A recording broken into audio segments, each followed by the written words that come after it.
دوران گفتگو معلوم ہوا کہ موصوف ایک ٹھیکیدار ہیں اور خاتون ان کی بیوی ہیں۔ آرکیسٹرا کی تیز آواز اور دوسرے مینوشوں کی اونچی آواز میں گفتگو نے جرحانہ شور مچا رکھا تھا۔ مجھے محسوس ہوا کہ ٹھیکیدار صاحب نے اپنے ٹیبل پر میری موجودگی اور ان کی بیگم کے ساتھ میرے ناچنے کو پسند نہیں کیا۔ میں ان سے اجازت لے کر اٹھنے ہی والا تھا کہ ڈانس پھر شروع ہو گیا۔ مجھے خوب یاد ہے کہ آرکیسٹرا نے میری پسندیدہ دھن کم سپٹمبر بجانی شروع کی۔ یہ اس دور کی بات ہے جب آتش جواں تھا۔ میرے پاؤں بے اختیار فرش پر بجنے شروع ہو گئے۔ ٹھیکیدار کی بیوی جو جوان اور خاصی پرکشش تھی، اس نے مخمور آنکھوں سے مجھے اشارہ کیا۔ میں کرسی سے اٹھا اور میرے ساتھ ہی وہ بھی کھڑی ہو گئی۔ ہم فلور پر آ کر ناچنے لگے۔ اس دھن پر سکوائر یعنی سلو ناچ کیا جاتا ہے اور ناچنے والوں کے جسم ایک دوسرے کے بہت قریب آ جاتے ہیں۔ کچھ ماحول کا اثر، کچھ مے کا نشہ اور جوانی کا جوش۔ چند سٹیپس لینے کے بعد ہی اس عورت نے اپنا سر میرے سینے سے ٹکا دیا۔ میں نے سرگوشی میں اس کا نام پوچھا تو اس نے آشا بتایا۔ میں نے اسے کہا، مجھے محسوس ہوتا ہے کہ تمہارے شوہر نے میرے ساتھ ناچنے کو پسند نہیں کیا۔ وہ سوائے ناپسند کرنے کے اور کر بھی کیا سکتا ہے؟ اس نے بڑے دو معنی انداز میں جواب دیا۔ میں نے اسے کہا، میں نے اکبر ہوٹل میں تمہیں 2-3 بار دیکھا تھا اور تمہارے حسن سے متاثر ہوئے بغیر نہ رہ سکا۔ آج اشوکا میں اس پروگرام میں تمہیں داخل ہوتے ہوئے دیکھا تو رہ نہ سکا۔ لابی سے ایک لڑکی ہائر کی اور اس کے ہمراہ اندر آیا کیونکہ صرف جوڑوں کو آنے کی اجازت ہے۔ اس نے کہا کہ میں تو سمجھی تھی کہ وہ تمہاری بیوی ہے۔ وہ ہنس پڑی اور اس مخمور لہجے میں کہنے لگی، تم مرد بڑے شیطان ہوتے ہو۔ میرے پوچھنے پر اس نے بتایا کہ ٹھیکیدار صاحب کی پہلی بیوی مر چکی ہے اور اس بیوی سے اولاد عمر میں اس سے بڑی ہے۔ میں نے اسے کہا، شاید تم اسے بہت جلد سمجھو، لیکن یہ حقیقت ہے کہ میں تم سے بہت متاثر ہوں۔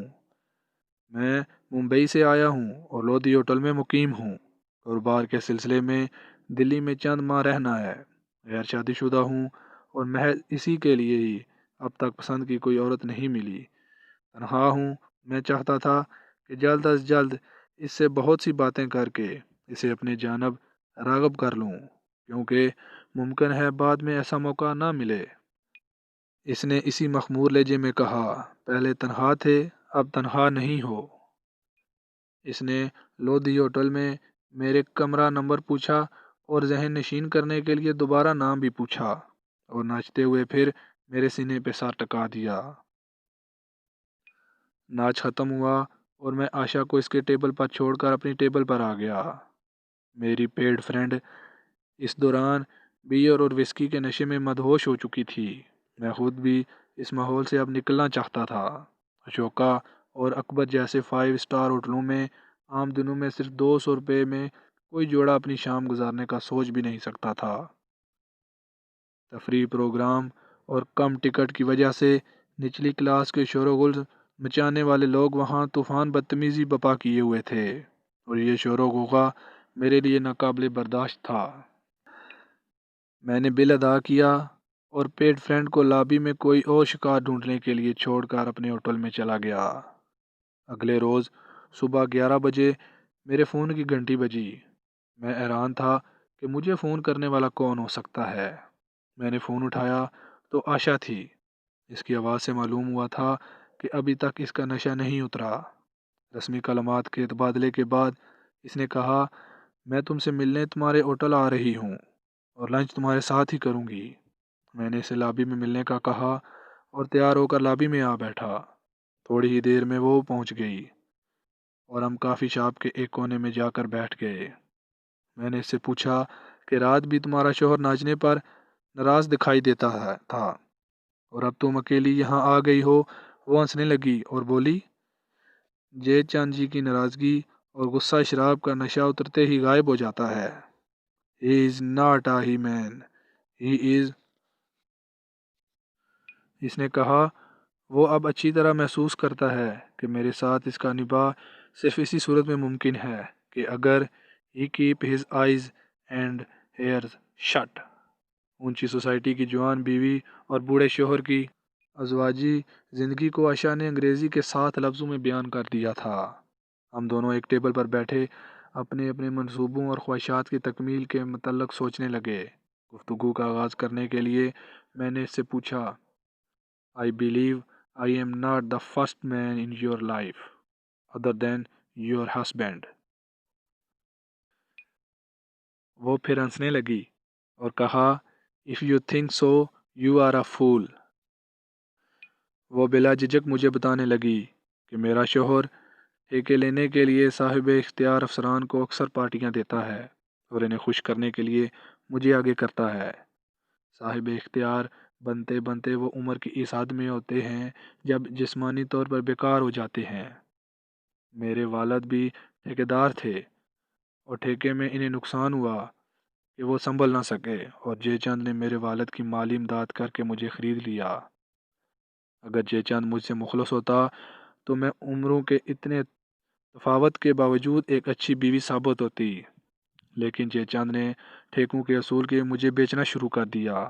اب ہم دونوں میں ایک سمجھوتا سا ہو گیا ہے کہ میں اس کی دی ہوئی پارٹیوں میں اس کے لیے ٹھیکے حاصل کرنے کی کوشش کرتی ہوں اور وہ میری ذاتی ایکٹیویٹیز کے متعلق کچھ نہیں پوچھتا۔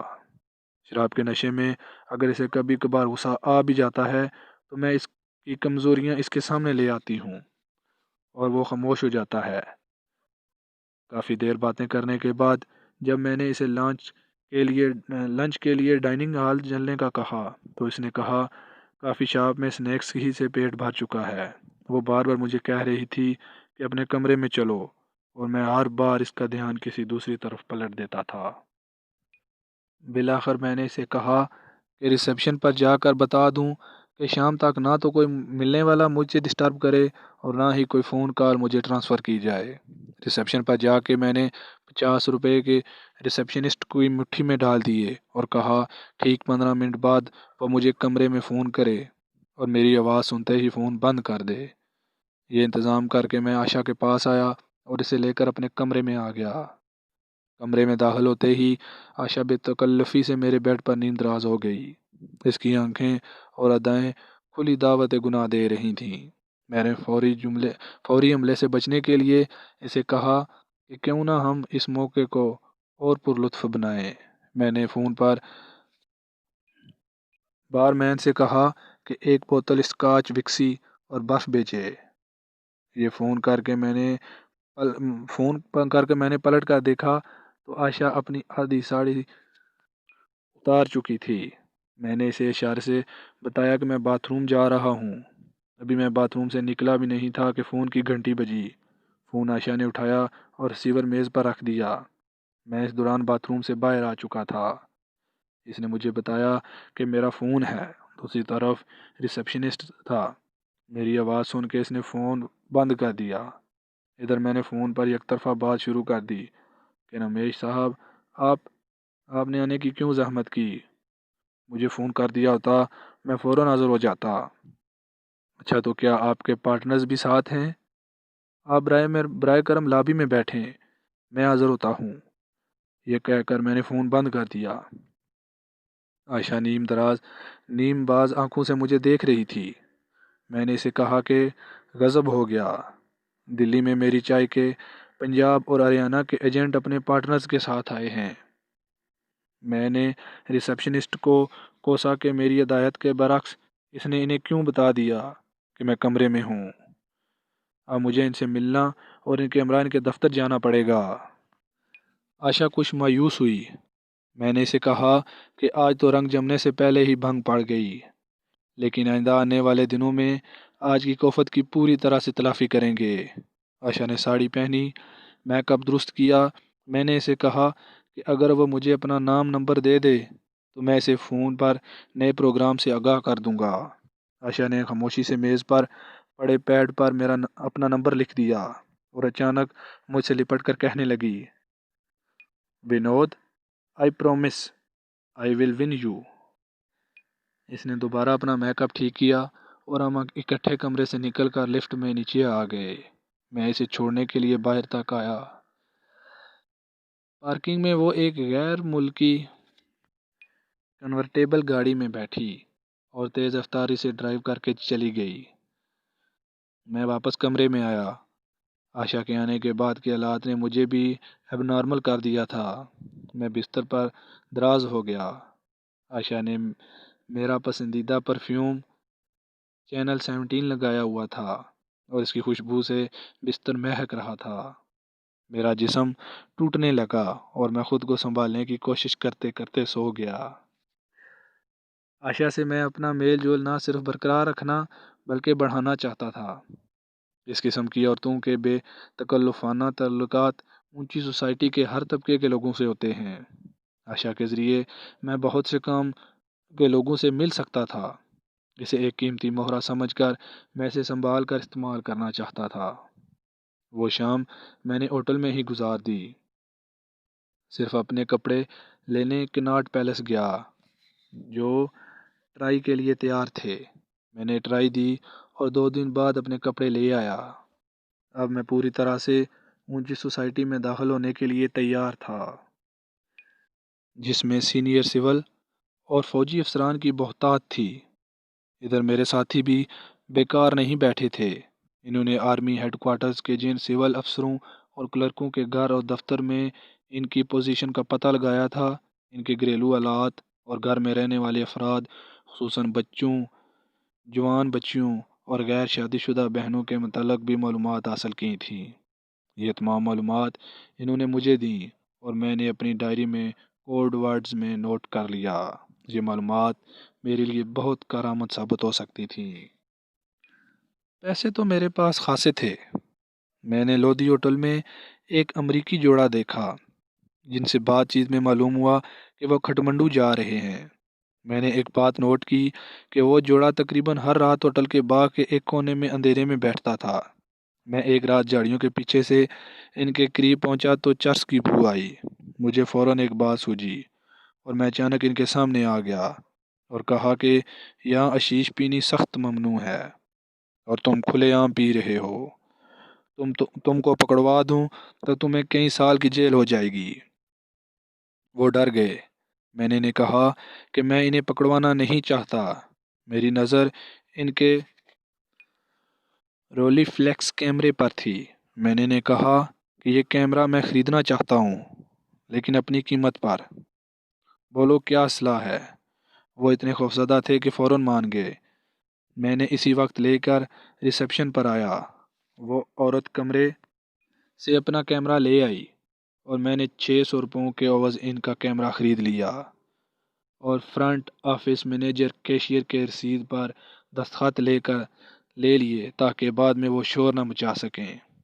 وہ تو کچھ ایسے ڈرے کہ دوسرے دن ہی ہوٹل سے چیک آؤٹ ہو گئے۔ میں نے کیمرہ اپنے نمبر 2 یعنی ٹرانسمیٹر آپریٹر کو دیا اور کہا کہ آرمی ہیڈ کوارٹرز کے سول ملازمین جن کا وہ تعاقب کر چکے ہیں اور ان کے گھر کے افراد کی تصویریں بنائے اور گھر والوں کے نام بھی معلوم کریں۔ تصویروں کے پیچھے ان کے نام انگلش میں لکھ دیں اور ان کے متعلق جو معلومات حاصل کریں وہ مجھے لکھ کر دیں۔